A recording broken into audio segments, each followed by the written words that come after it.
here into the last roster updates, and I've had time to play with almost every possible rotation.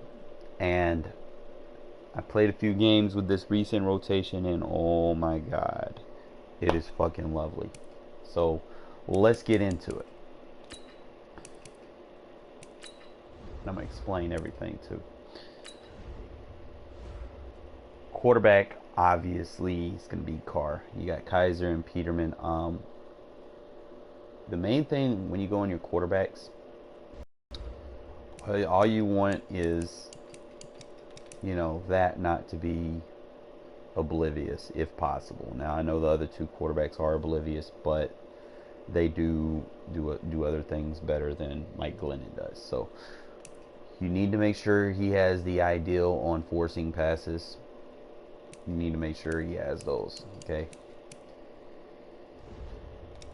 Like I said, Kaiser and the other guy are oblivious, but we're not really going to be using them for real, except like trick plays or whatever.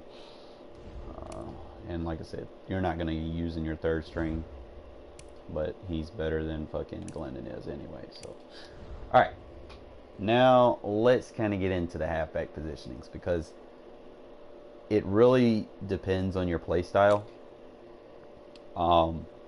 In the second, running back is very, very important, because he'll be used in a variety of formations where you're really trying to move the ball or flex him out as a receiver or whatever you need to do. There's so many different combinations you can use. So like if you like a 1-2 punch and you're a power runner, you might want to go Jacobs and Crowell, and then just use Richard and Washington and shotgun, as your third down running backs.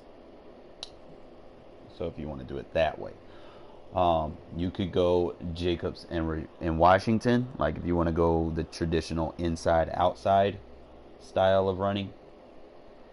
But the reason why I go with Richard is because he's a good receiver out the backfield, and he's definitely, very nimble for me as of late.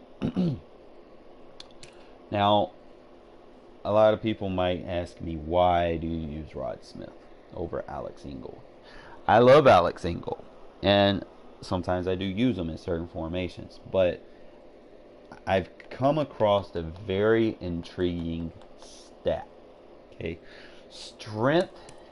Okay, strength is the most important stat for run blocking.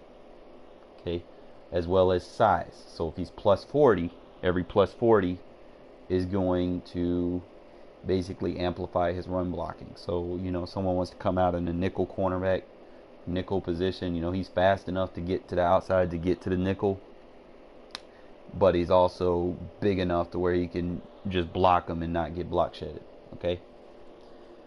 So he's not going to get block shedded by no safety or anything like that. Now, Ingold, he's good too, but you need to have that strength. And Ingold's just not fast enough. Like, if you want to run stretch runs, you're obviously going to want to go with a faster guy. The wide receiver, I usually year in to year in, I'm always switching it up. It's really going to come down to your number 3 and your number 4. Like, both of them are pretty even. But again, we're going to go down to the most important stat for receivers is going to be size and strength. Okay, Renfro doesn't have the size to do some of the blocking that you might need to do in my type of style. I still use Renfro, but on run plays I don't need him because he's only 180 pounds. Okay, so that's very, very important. So your number 3, I go with Doss. I mean, I could use Aitman, but agility is important too. And also, you want to make sure you have all of these hidden traits. Keelan Doss has all these hidden traits with the agility, the size, everything that you need in your number 3. Renfro has them as well, but, like I said, his size is something, even though he has brace for all hits, if a 6'2", 240 linebacker with like 80 something hit power hits him, he's probably going to fumble. Okay, so mind that size is important. And like I said, Aitman actually has all these traits too, unique as it is. So I still use him. He's just more of a manual sub. But for the most part, that's what it looks like. We do not use number 6. Number 5, you need to have your best tackler. If he's fast, it helps. Reason why, he's going to be on kickoff return. He's going to be, well, not return, but he's going to be on kickoff coverage. Okay, so you want to make sure you got someone in there that can tackle. I mean, you could put Renfro in there, but look at the size difference. You know, he's got 4 more pounds. You know, and all you need him to be is just fast, so you can go down there and just cut block the fullback or something. So it is what it is. And he'll also, like, if you strafe really good, you can prevent people from running it back with that.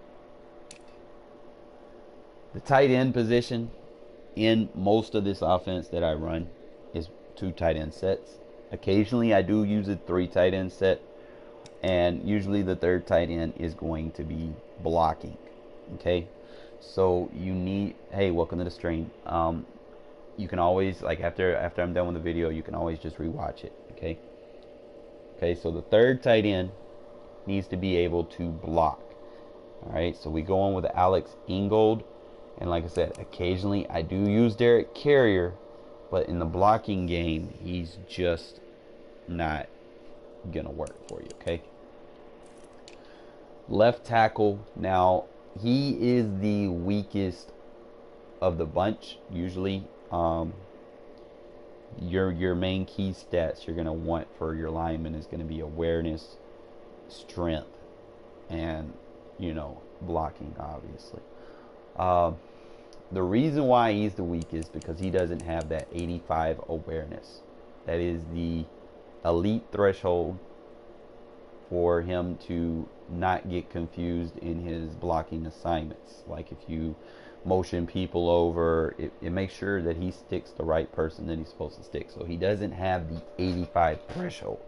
So that makes him your weakest blocker in the run game. Now, granted, if you do outside runs, he does, you know, get up to the 2nd and 3rd level, but we're still using him because you don't have another option that's better than him. So just letting y'all know he's going to be your weakest option. Left guard, we go with Richie Incognito, and then Jordan Devy. It's not really important who your backup is here. Richie got the awareness, he's got the strength, and he can block. Okay, so we're going with him. Center, you go with Rodney Hudson, Andre James. Okay, right guard, you go with Jackson, you go with Denzel Good. Okay, right tackle, you go with Trent Brown and Brandon Parker. Occasionally I use Brandon Parker in those 6 offensive lineman sets, you know, and he blocks better than a tight end. It's the only reason I use him. Left end, in my defense, my left end is my edge. Okay, my right end usually gets help, so I try to make my right end a lot stronger. Doesn't necessarily have to be, you know, that guy that can just, you know, block shit and get off the edge. No, you're really going to use your linebacker for that. So the left end is going to be your edge. So you want your better edge rushers, you know, preferably people with good finesse move. So this is how I have it set. You know, I'm just giving y'all advice what you need. You want someone with good finesse move. So speed helps too. So we got our 2 top finesse movers, Mayo and Crosby. And then we go to right end. You want guys that are strong or can block shit. Okay. Size helps. Remember what I said. So these guys are going to be more of run stoppers. Let me see. Block shit. Did I pass it? Yeah. So these are going to be your block shedders. They're going to be better at block shedding in the run than your guys with the finesse move are. Okay, see, there's my finesse move, guys. They're not very good run blocker. All right, so defensive tackle. Now this is where I start to get crazy and unique, and I'm going to explain it. In a 4-3 defense, Hurst and Hall is obviously going to be in there. Now, let's say I'm playing people that use Patrick Mahomes, Lamar Houston, Lamar Jackson, my bad. Russell Wilson. You know, they try to roll out the pocket. That's going to make the defensive tackles with this low-ass agility almost void. Okay?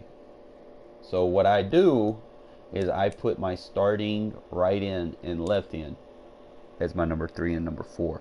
So what happens is when I go to sub defensive line package, it gives me a nickel base package in my 4-3 personnel. Okay, let me say that again. It gives me a nickel base package in my 4-3 personnel.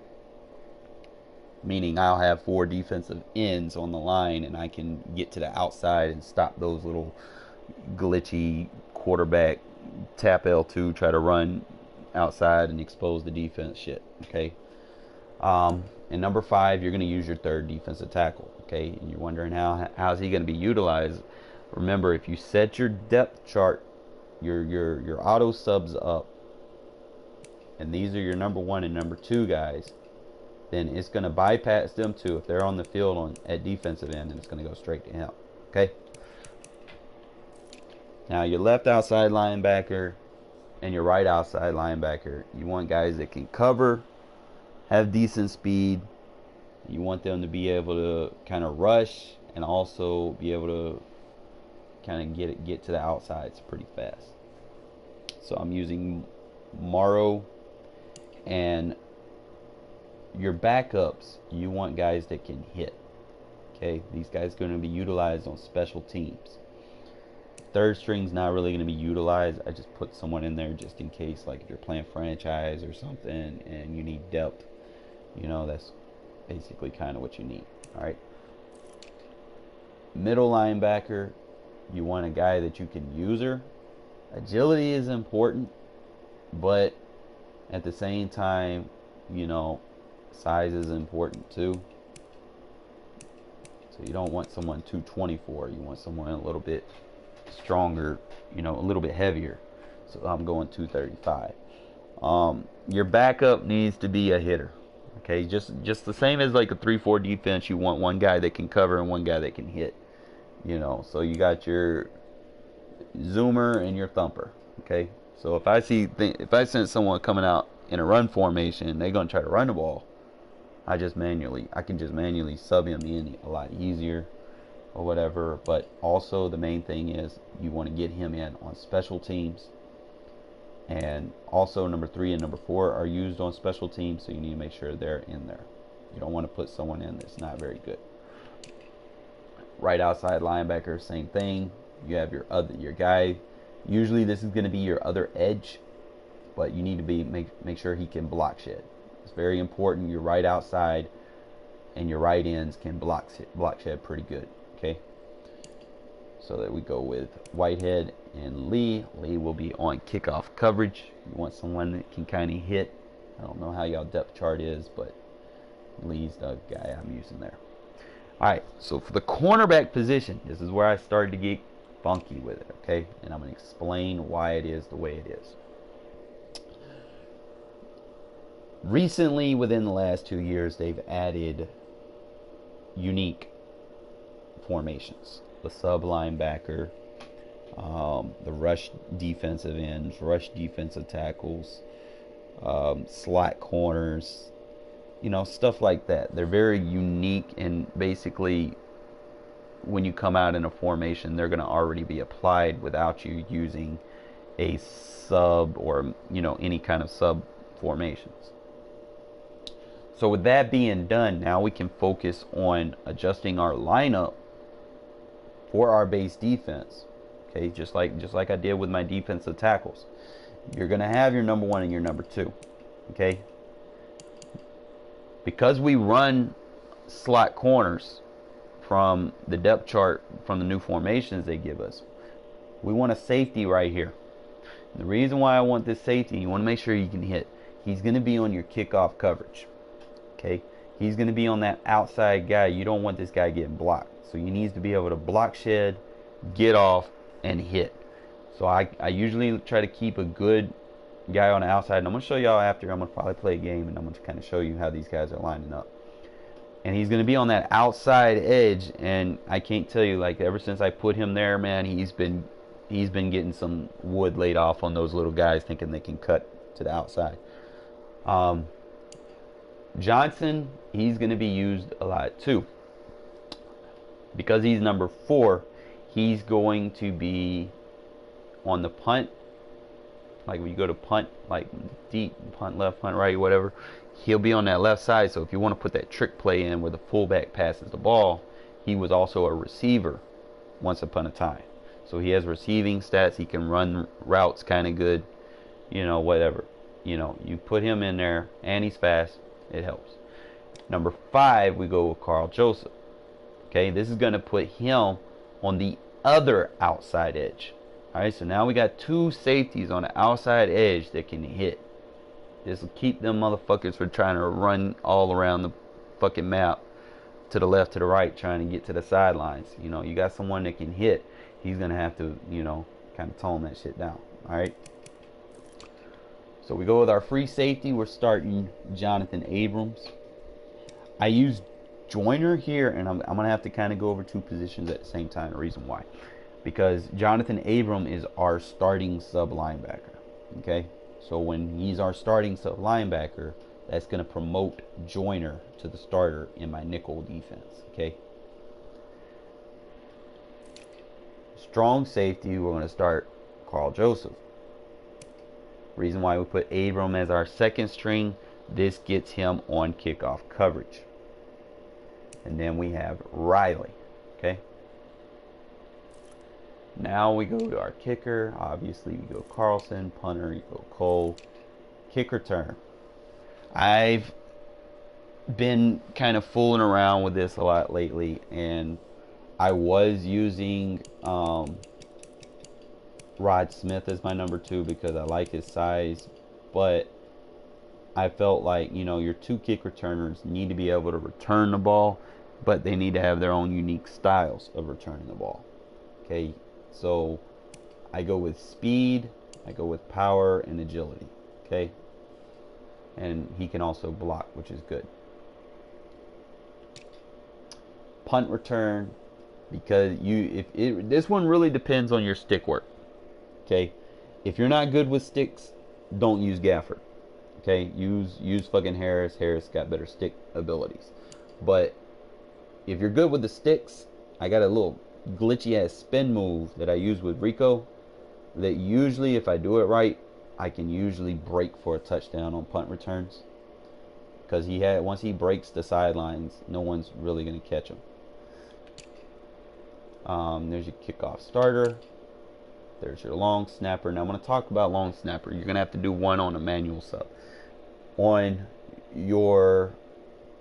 reason why I got him as a starter is because when you do your field goals, he's your hold snapper. Okay? If you don't have him as your hold snapper, it's going to get all glitchy and you're going to have to do like a bunch of manual subs. Now when you go into your punt formations, you might want to put a tight end there.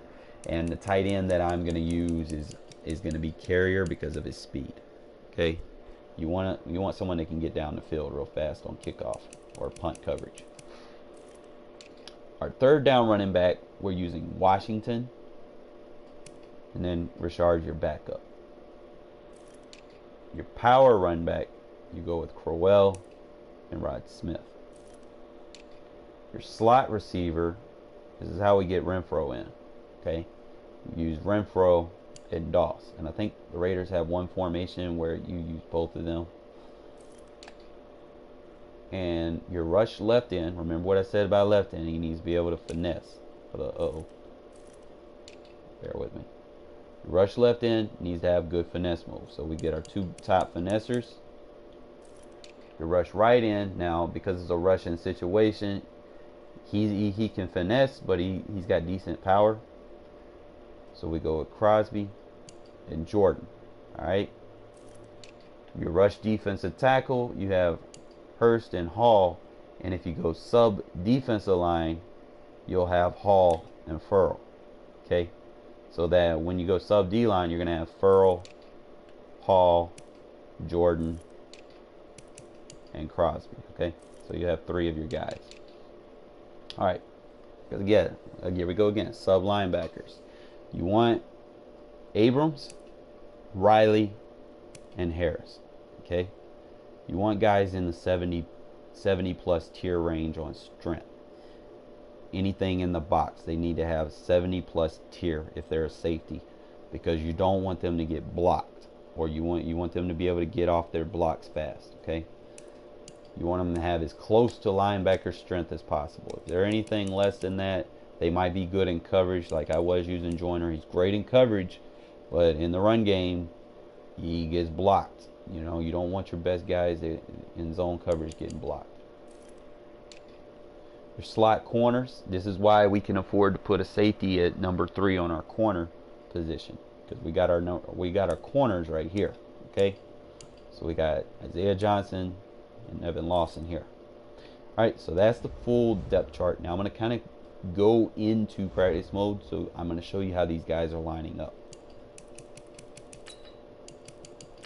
And I'll show you kickoff coverage. I'll show you offense and defense. We'll start with the kickoff coverage.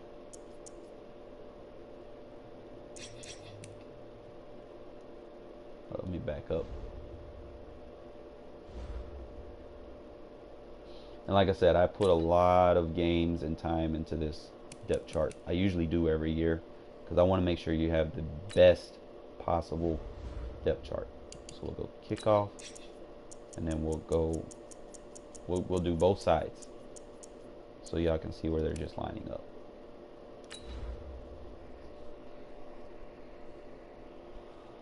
And y'all need to memorize where these guys are lining up too.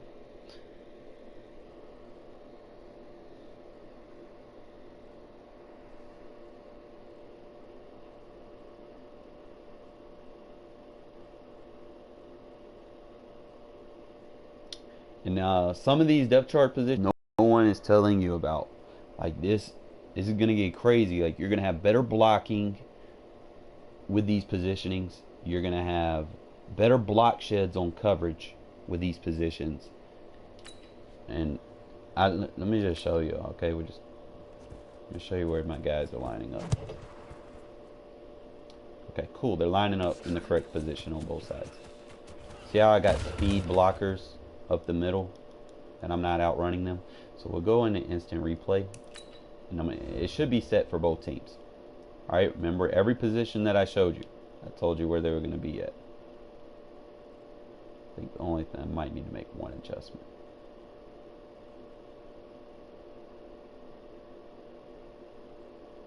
Yeah, I'll need to make one adjustment, but it's all good. All right, so like I said, you got speed over here on the outside. I think the only person that I might need to change is Joyner. I don't want him there, so I'll fix that. But we got a faster fullback right here, because Ingold's not as fast as him, and he can tackle better than Ingold. You have your number 2 tight end. You have your 2 guys. Remember what I said? You have your backup left outside linebacker. You have your backup middle linebacker. You need that hit power. You have your backup strong safety. You have your backup right outside, backup left outside linebacker. Remember the speed receiver that I told you. Get him on coverage. He can get down there real fast. And then your 3rd string cornerback, which you want to get to block shed. Now, on this side of the ball, we've managed to get our fullback here with our depth chart adjustment. We have a safety over here instead of a weak corner. Okay, this safety is going to block a lot better than any cornerback. Okay, and then again, you got your linebacker, number 2 tight end, linebacker, safety, and your number 1 tight end. Okay. Then you come back down here. Like I said, you got speed blockers. You got Crowell and you got Smith. Okay. So I showed y'all that. It's not too much as important of me actually running the ball. I just want to show you where these guys are lining up. Now we're going to go to the defensive side of the ball so I can kind of show you how these guys are lining up. Let me see if I flip sides. Alright, so here's what I showed you. So let me go to 4-3 normal. And the packages that I'm going to show you is the D-line sub. Okay, so when I go to D-line sub, and like I said, if they like to roll out of the court, roll out with their quarterback, look what we got on the D-line now. We got Cleveland Ferrell. Well, guess I have to pick the play so y'all can see. Let me go into this like a gun. Doesn't matter. Just so that y'all can see. See what we got on the line. We got Deion Jordan. We got Max Crosby at defensive tackle. We got Cleveland Ferrell at defensive tackle. And Benson Mayo. So we have a nickel package in a 4-3 base shell. So like if you have a good safety that can play coverage or whatever, like if you have a LaMarcus Joyner, he can play like slot corner or whatever. You can stay in your base defense and still be able to defend the run because you'll have people in the box, as well as you'll have the ability to defend the pass because if you have more speed, as opposed to a 3-4 defense where you can't do stuff like that. Okay, you go to 3-4 defense, and you got to have 3 slow guys that are strong that can take double teams. Just so that you can kind of get a free edge rusher in or whatever like that. So that's one of the reasons that I prefer the 4-3, because of the unique and flexibility that it provides. All right. So let's go into a nickel defense and show you how these guys are lining up. All right. So we'll start with a 3-3-5 because this is going to allow us to use all 3 of our sub linebackers just to show you where these guys are lining up. If you're familiar with the numbers. Okay, so we got our number 1 and number 2 on the outside. We have our slot cornerback at number 3. We have our number 3 cornerbacks playing linebacker. Okay, Eric Harris. We got Joyner at safety, and we got Carl Joseph at safety. Okay, and then you have your 3 defensive ends. Now, when we play with the packages, let's say you want to blitz off the edge. Most of them quarterbacks have that escape Now, if you're just blitzing with just a regular cornerback, he might not be as strong as the quarterback is. He might, have a break sack animation. Now, if that's giving you problems, and then you switch your packages, now we kind of have like a big nickel over G kind of look, okay? We got 3 safeties, 3 linebackers, and 2 corners. So we could play a base defense out of nickel because we know that slot corner is not going to get blocked by a tight end or whatever. If they try to run the ball in a nickel defense and you want to use this as your base, doing that with 3 safeties gives you more flexibility. Okay, so we just kind of play with it a little bit. Safety flip. So then flip cornerback inside, and you can also move him over there to the outside. Like if you want to, like if he's trying to run stretch runs, you can get your safety over there to the outside. He'll block shit off that receiver real good. So like you could do this in every formation. Okay, so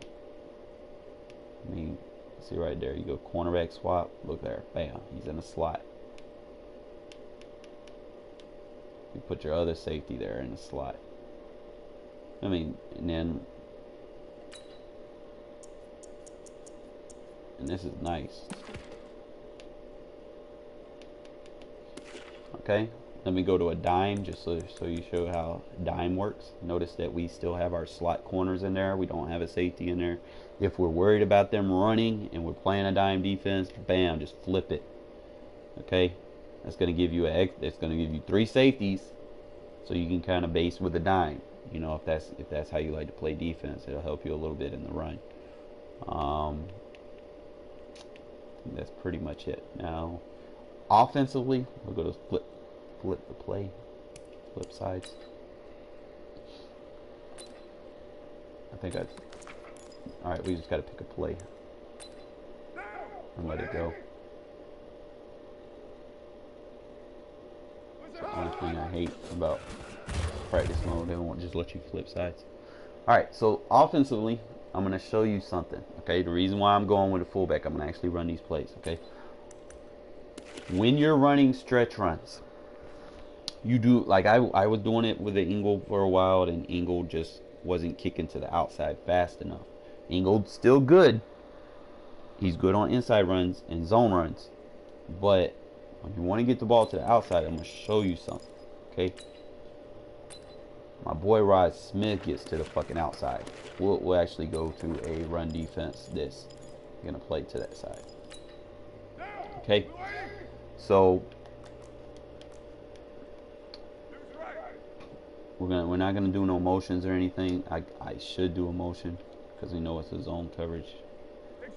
For the fact that it's zone coverage, I'm gonna go ahead and do the motion. Okay, so that means that everybody gets picked up. When you run it like this, you don't necessarily need to block the outside guy. Okay, you need to ID the guy on the edge. Williams is automatically going to pick his guy up. That edge, when you ID him, he'll be blocked better. You don't necessarily need to double team against formations like this unless you flip it where you have that guy isolated.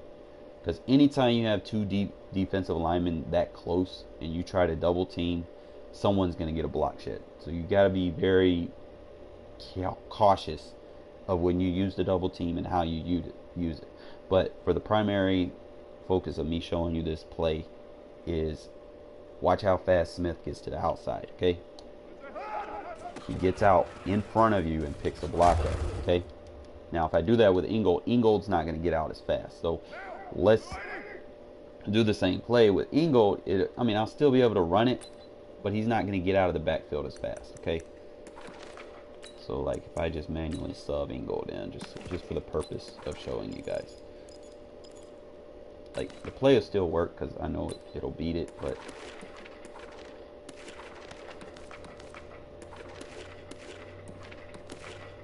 try to pick the same play.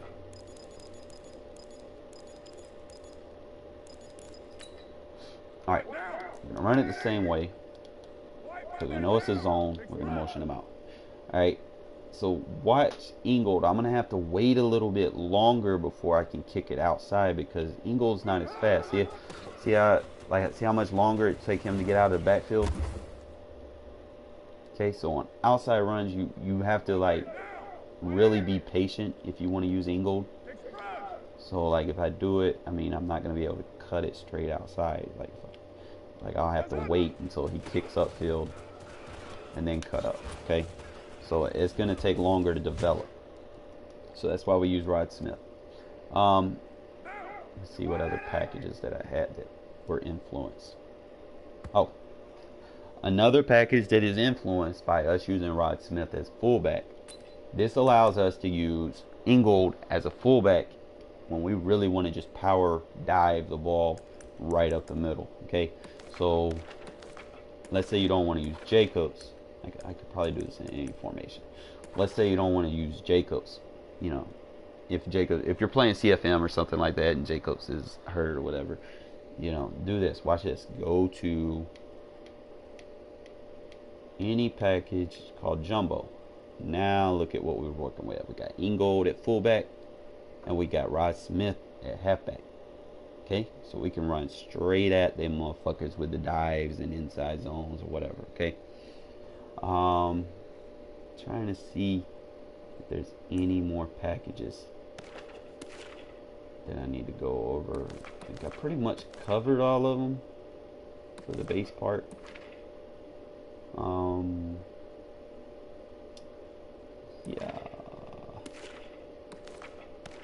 Yeah, so that pretty much covers all of them.